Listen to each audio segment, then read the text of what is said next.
Ok, faut que je te fasse part d'un secret.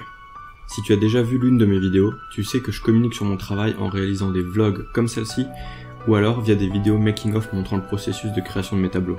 Et tu te dis sûrement que si je fais toutes ces vidéos, c'est par plaisir et par amour à la fois de filmer, d'enregistrer, de monter les vidéos, de me filmer, de parler face caméra, etc.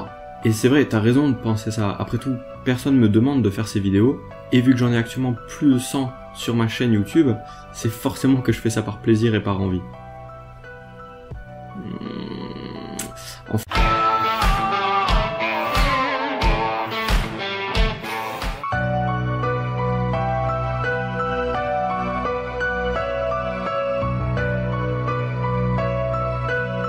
Salut, c'est Sylvain et bienvenue sur cette nouvelle vidéo.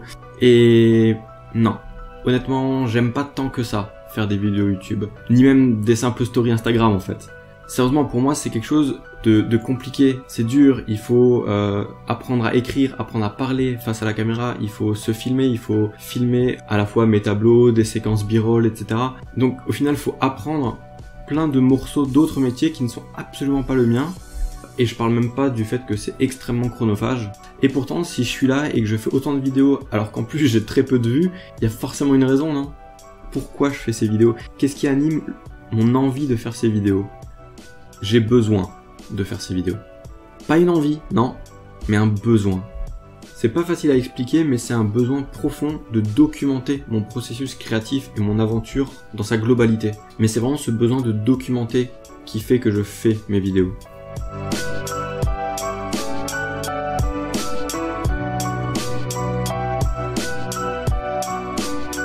En fait, je vois un peu mes vidéos comme une machine à remonter le temps en fait. J'imagine très bien que toi par exemple, si tu découvres mon travail dans 10 ans, dans 15 ans, peu importe où j'en serai d'un point de vue de ma carrière artistique à ce moment-là, que j'ai réussi ou non d'ailleurs, tu auras vraiment accès à toutes les vidéos qui vont parler en fait de tous les moments que j'ai traversés dans ma carrière artistique, du début à la fin. Et c'est en ça où je trouve ça vraiment très intéressant, et c'est ça qui me fait que je fais des vidéos. C'est ce besoin et cette envie de documenter mon parcours, de documenter mon aventure artistique. Et c'est également bénéfique en fait pour moi de faire ces vidéos. Parce que, comme je l'ai déjà dit, si je peins, si je dessine, même si quand je fais de la 3D, c'est pareil. Si je fais tout ça, c'est bien parce que m'exprimer avec des mots, c'est pas quelque chose de forcément de facile pour moi. Je suis bien plus attiré, bien plus à l'aise avec l'expression visuelle en fait.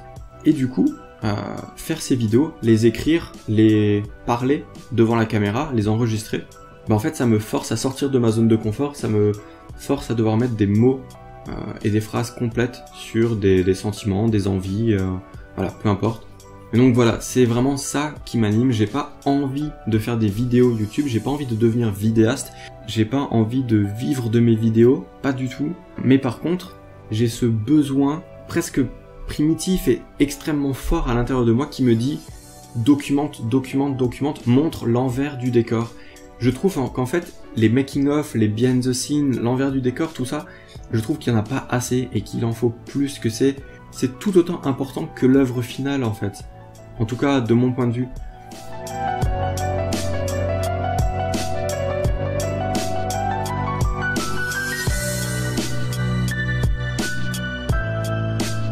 Du coup, pour moi, faire des vidéos making-of des tableaux, c'est très important parce qu'on voit techniquement comment le tableau se construit du début à la fin, mais faire ces vidéos où je parle de mon aventure artistique d'un point de vue global et que je partage des pensées artistiques avec toi, c'est aussi très important parce qu'en fait, je documente là tout ce qu'il ne se voit pas en fait.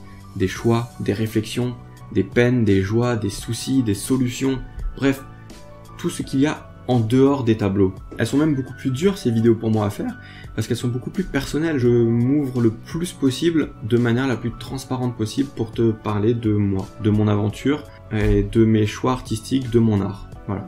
Donc, pour finir, non, je n'aime pas particulièrement faire ces vidéos, elles sont assez difficiles pour moi, elles sont difficiles à écrire, à filmer, elles sont extrêmement chronophages parce que, encore une fois, je suis pas vidéaste, donc je suis pas très bon dans tout ça, donc tout me prend beaucoup trop de temps, beaucoup plus de temps qu'à quelqu'un d'autre à mon avis. Mais par contre, j'en ai besoin, je trouve que c'est trop important de documenter tout ça, de documenter mon aventure artistique en elle-même, de documenter la création de mes tableaux, et tout ce qu'il y a autour en fait, je trouve que c'est vraiment quelque chose d'important et de vital et que ce sera forcément utile. En tout cas je l'espère, c'est un peu mon but en fait, que ça soit utile à quelqu'un tout de suite ou plus tard dans le futur quand il découvrira mon travail après coup, peu importe.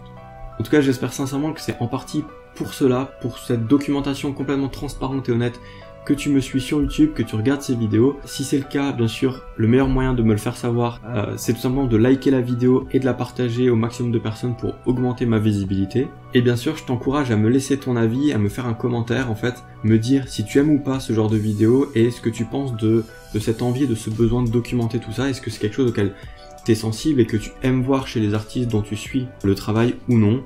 Bref, dis-moi tout ça en commentaire, pose-moi des questions. Fais des critiques du moment qu'elles sont constructives, je suis vraiment ouvert à tout ça, et moi je te dis à la prochaine, ciao.